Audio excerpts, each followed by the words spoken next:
Pandemic-battered people waited and watched as a storm barreled towards its coastline. घर का जो कच्चा मकान है उसके पत्रे वितरे सब उड़ गए। हमारा तो घर का पतरा उड़ गया है, घर का वासा टूट गया है और सब लोड जमीन पे का तड़क गया है। As if fate had dealt a twisted hand to the two states, Maharashtra and Gujarat, battling a virulent virus, inflicting unparalleled human tragedy. Nisarg cyclone is here. It has done the landfall and the trees, the things are being devastated. Right here, you can see an old tree that has fallen right in the middle of the road, blocking the entire traffic here. There have been incidents of tree falling reported via at CST area. Here you can see this big tree fallen on the main road. A storm of the century now threatened to tear through, and it nearly did, tearing away rooftops, felling trees, plunging districts in darkness, venting its fury for 3 hours, and then the cyclone Nisarga rolled over, leaving the maximum city Mumbai in civic disarray, but sparing it. Mumbai, Maharashtra, then Gujarat, hit by a cyclone, but still staying afloat, although in pandemic-troubled waters. Warm welcome. You're watching To The Point. I'm Preeti Chaudhary. Well, the fact is the city of Mumbai, great civic damage, what we're getting in right now. The state of Maharashtra, a lot of damage to property, but none to life till now. So did the state of Maharashtra and Gujarat dodge a cyclone of a lifetime? At least right now, it does seem. And I'm going to get you up to speed with the very latest in terms of numbers coming in of damage later on in the show. But I want to quickly now shift focus to the big political story that we are tracking.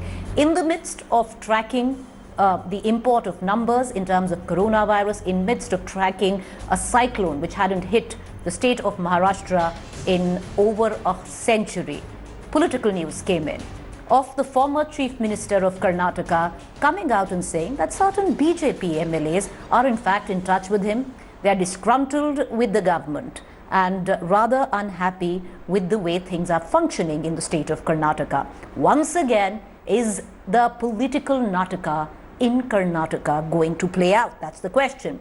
Now, Mr. Siddaramaiah stated that several BJP MLAs have met him expressing displeasure about the Yediyurappa government. The comments have come amidst a lot of talk of already dissent which is brewing within the BJP following recent meetings by a section of party legislators that set alarm bells ringing in the party. Just about last week, India Today had learned from sources that over 10 BJP MLAs had met, decided to complain against Chief Minister Yediyurappa to the party high command. The MLAs were learned to be upset with the Chief Minister's way of functioning and them being ignored. Of course, there's word also coming in. A lot of BJP MLAs to the tune of about 10 to 12 is what sources indicate are now basically arm twisting the Karnataka government for a cabinet berth and a cabinet reshuffle. Listen in though to what the former Chief Minister of Karnataka said, Mr. Siddaramaiah. ಕೆಲವು ಶಾಸಕರು ಭೇಟಿ ಮಾಡಿದ್ರು, ಅವರು ಅಸಮಾಧಾನ ವ್ಯಕ್ತ ಮಾಡಿದ್ರು. ಈ ಸರ್ಕಾರದಲ್ಲಿ ಏನು ನಡೀತಾ ಇಲ್ಲ. there is a de facto chief minister ಒಬ್ರು ಇದ್ದಾರೆ, de jure chief minister ಇದ್ದಾರೆ. de jure de facto ಅಂದ್ರೆ ಗೊತ್ತಾನೆ. All right, so Mr. Siddaramaiah pretty much said that a lot of BJP MLAs have met him. They're extremely unhappy with the functioning of the government and don't want to be a part of the current government. Well, what does it mean? Well, once again, the cat's out in the pigeon where Karnataka politics is concerned. What's the inside track to all of this is the big question. What's going on? Why is it that certain BJP MLAs are meeting the former Chief Minister from the Congress, Mr. Siddaramaiah? Are they meeting him at all? Well, I want to cut across right now to my colleague Naga Arjun, who's tracking the political storm right now brewing once again in Karnataka. Naga, because it seems you guys rarely have a rest. What is the latest that is coming in? What's the inside track? It does seem that possibly all of this being maneuvered to get a cabinet berth and arm twist the current incumbent government to give a cabinet berth to these BJP MLAs. What are you picking up? Former Chief Minister Siddaramaiah, however, has made an explosive statement that few BJP MLAs have met him and expressed their disappointment, which is true as well. Sources in BJP have confirmed that at least 25 MLAs at different point of time met each other and discussed that how they are unhappy about the present government and the present chief minister. But does this rebellion have enough steam to change the leadership is the big question that one would have to answer. But it's the start for the Nataka in Karnataka. In the next few months, it would take a decent form or a strong form is what we are told. But right now, the main aim of the rebellion is to get into the cabinet or at least have a cabinet reshuffle. And later, the bigger challenge for them would be changing the leadership of Chief Minister Yediyurappa, or at least start the conversation about having an alternate leadership in Karnataka. So once again, Naga, as you pointed out, the political air, if I can say, in Karnataka, thick, rife with speculation. And as you said, that, something which might now play out in the next month and a half is political uncertainty in the state of Karnataka. But I just want to tell our viewers, there's been a case of political musical chairs that at least the state of Karnataka has seen in the recent past, but I just want to give out the numbers. What does the numbers in terms of the assembly look like, and why, these political rumors are might actually cause a bit of trouble to the incumbent BJP in Karnataka. Now, the total strength of the assembly right now stands at 223. The BJP is just about at 116. The halfway mark is 112. Now, the former chief minister from the Congress, Mr. Siddaramaiah, has said that over 10 MLAs went to meet him. Well, what if the BJP loses those 10 MLAs? What happens then? As my colleague Nagarjun pointed out, right now it looks a lot of political speculation, but the crisis within the Karnataka government right now starting to brew. Will it froth over? Well, not yet, just about. But what's going on? I want to cut across right now to Dr. Nasir Hussain from the Congress, and I have Mr. Prakash from the Bharatiya Janata Party. Appreciate you joining us, sirs. Mr. Hussain, what happened? So, how many MLAs apparently met the former chief minister, and what was communicated? See, the former chief minister, Mr. Siddaramaiah, is known for not making dubious or silly or politicking kind of statement. He's a straightforward kind of a person. I'm sure if somebody must have met him, I'm sure that few MLAs from BJP must have definitely met him, otherwise he wouldn't have made this statement. This is point number one. Point number two is, last election, that is 2018 election, has thrown up an hung assembly in the state of Karnataka. Janata Dal and Congress did both come together and formed a government. BJP, right from Mr. Modi to Shah to Yediyurappa, joined hands to see that this government is destabilized. After that, they took away many of our MLAs. A sort of house trading was done. Ministerial berths were offered to them. Money exchanged hands. Many things happened. Then there were by-elections and the use of money, muzzle power, etc., etc. Now, the people, those who went there for the sake of ministerial berths, are not satisfied because they are not getting berths there. And two, the way the administration is being handled by the present government here in Karnataka, the day the present government tried to handle this COVID pandemic scenario for the past 2.5 months, it is quite clear that there's nothing happening here, nothing moving out here.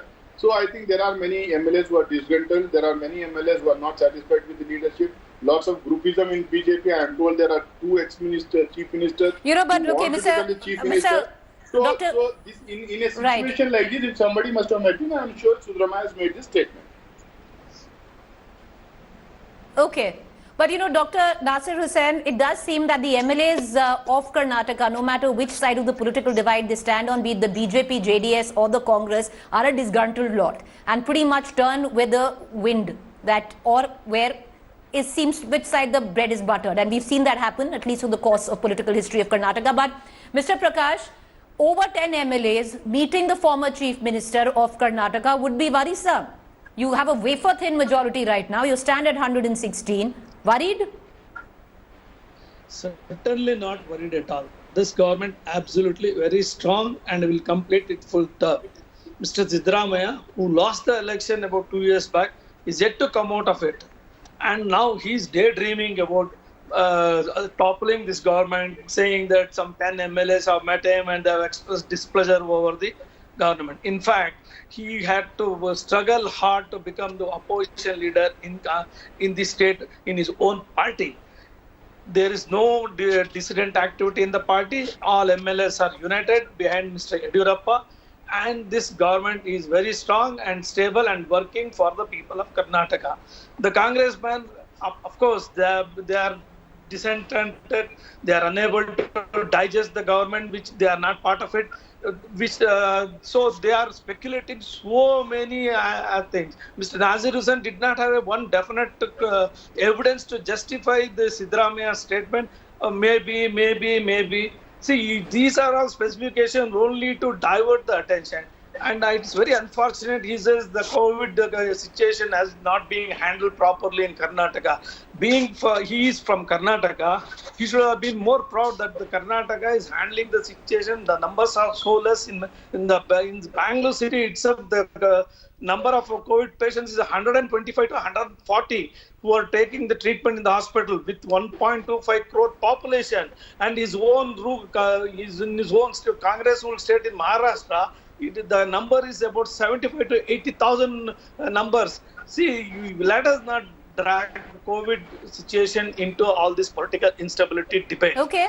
That is a totally different thing. If he has any evidence to justify that the government is unstable, the party BJP members have met. But before I go back to Dr. Hussain, Mr. Prakash. Right. But tell me something. Are you actually telling me that a few of your MLAs who've made it very clear as well are not eyeing for a cabinet berth, are not trying to arm twist your current government to try and adjust them in a cabinet reshuffle? They are not unhappy with your current incumbent Chief Minister, Mr. Yediyurappa, constantly asking for the leadership change? Nobody is asking for the leadership and aspiring for the cabinet berth by the MLAs and who have been MLA ministers in the past is not a sin. It is in a political system, when a party is in power, many aspirants will be there. It doesn't mean that if they don't get the ministerial berth, they would disassociate from the party or pull down the government. These are all loud thinking and the speculation. Such development is not taking place. As I said repeatedly, the government is going to complete. Okay, but Mr. Prakash, before I go to Dr. Hussain, you're saying because not getting a political berth, that doesn't mean that they are going to actually pull down the government. It's happened in the case of the JDS plus Congress. They pulled down the government because they didn't get some of them cabinet berths and then eyed for one in your government. See, I don't know whether it is for the sake of I don't know whether it is for the sake of not getting just the berth or whether there's lots of groupism, whether somebody else wants to become the chief minister. I don't know what. What is the problem there? It is up to Mr. Prakash to explain it to the people of Karnataka as to why the administration is not moving. I think in a state where the health minister himself is flouting all norms of health protocol. Please speak about Maharashtra, sir. Please speak about Maharashtra. In a state where two former chief ministers of the day are intending to become the chief minister. Okay, Dr. Hussain, can I ask you, before we get into, let's not. Okay, Dr. Hussain, I want to ask you a question. Dr. Hussain, I want to ask you a question, and that is, do you think you're being played? Situation in Madhya Pradesh. Dr. Hussain, my question is, hear my question, sir. Hear my question.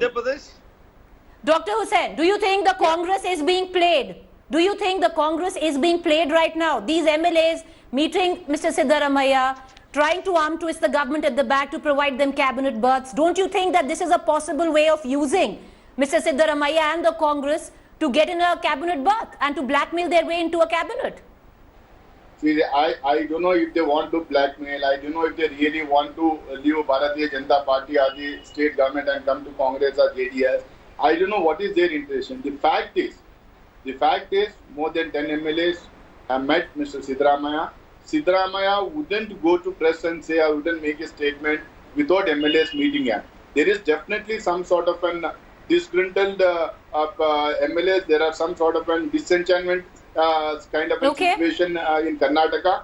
There are lobbyists, and everyone knows by now what is happening in Karnataka government.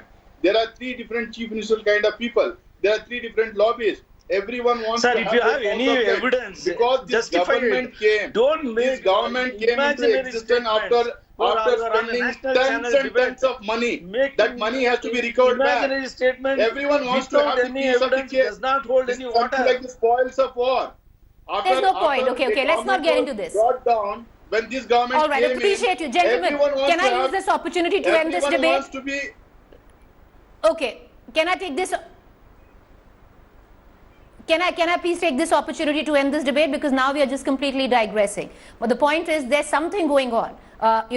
Nobody can actually put their finger on it, but there is something brewing which probably will reach fruition in the next 1 month for all the voters and the citizens of Karnataka. I'm sure most of you would be rolling your eyes with not again, but it seems to be possible right now with the way things are going. But appreciate you, gentlemen, for joining us. Thank you, Dr. Hussain. Thank you, Mr. Prakash.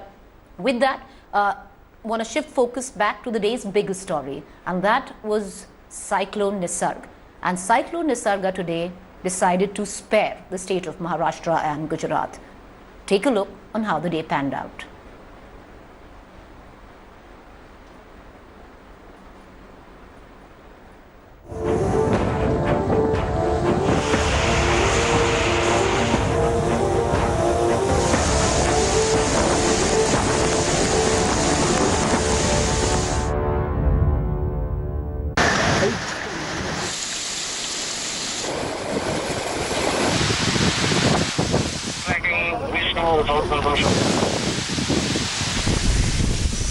Trees uprooted.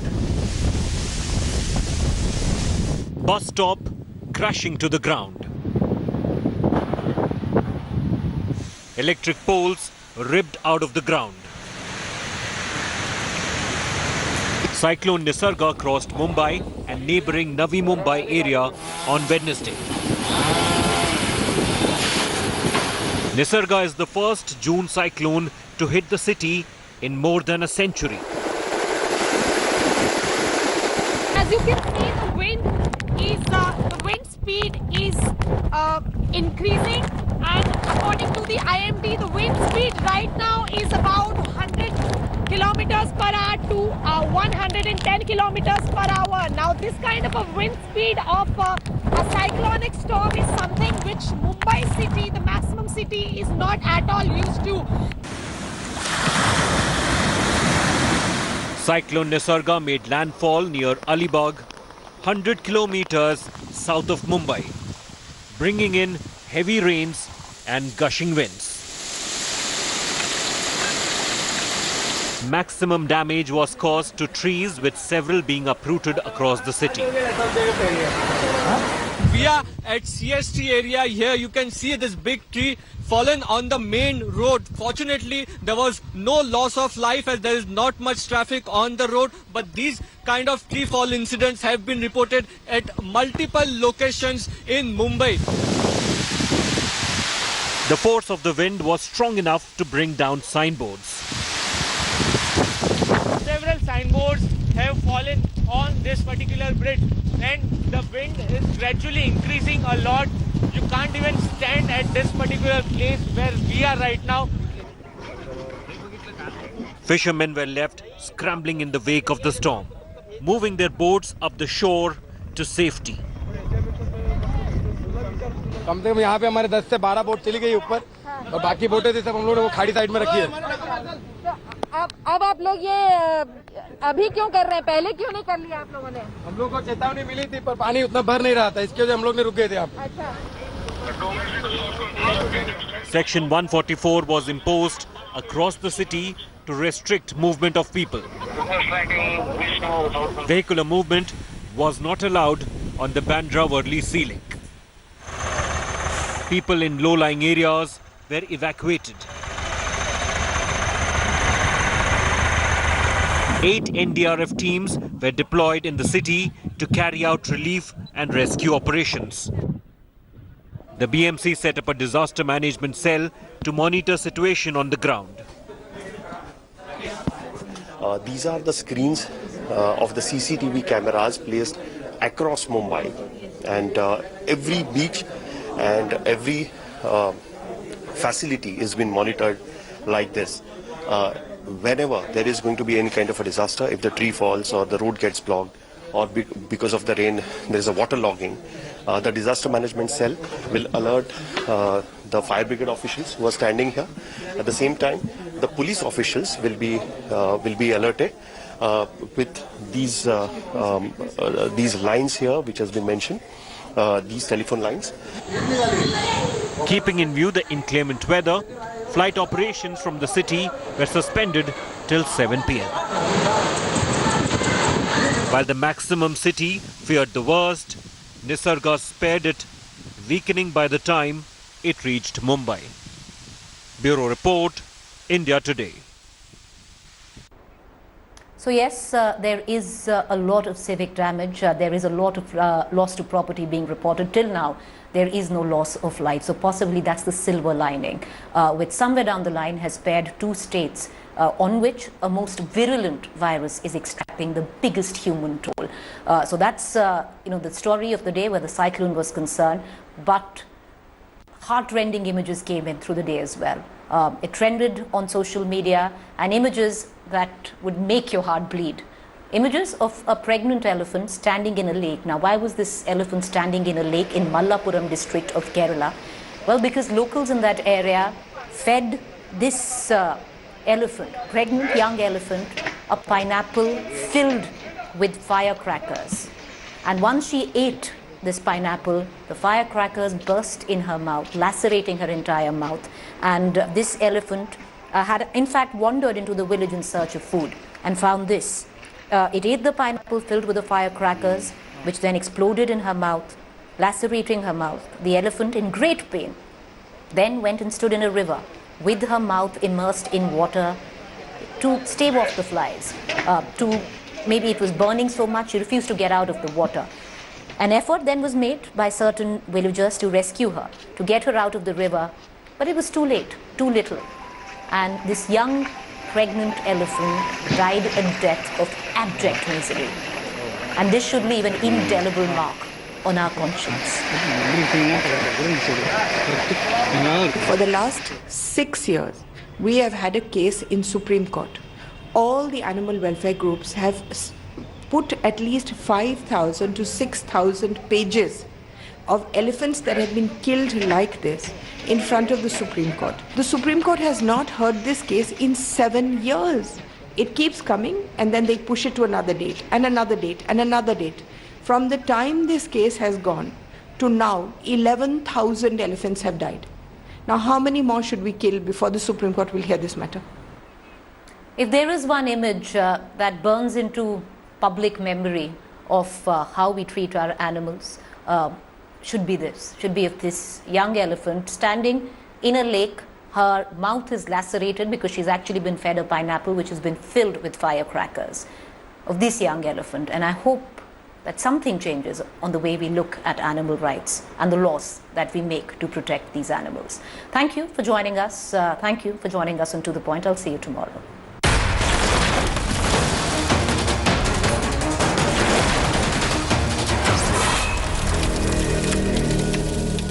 Hi everyone, Preeti Chaudhary here. Hope you like this video. For latest news and analysis, like and subscribe to the India Today YouTube channel. And don't forget to press the bell icon to stay updated. Thank you for watching.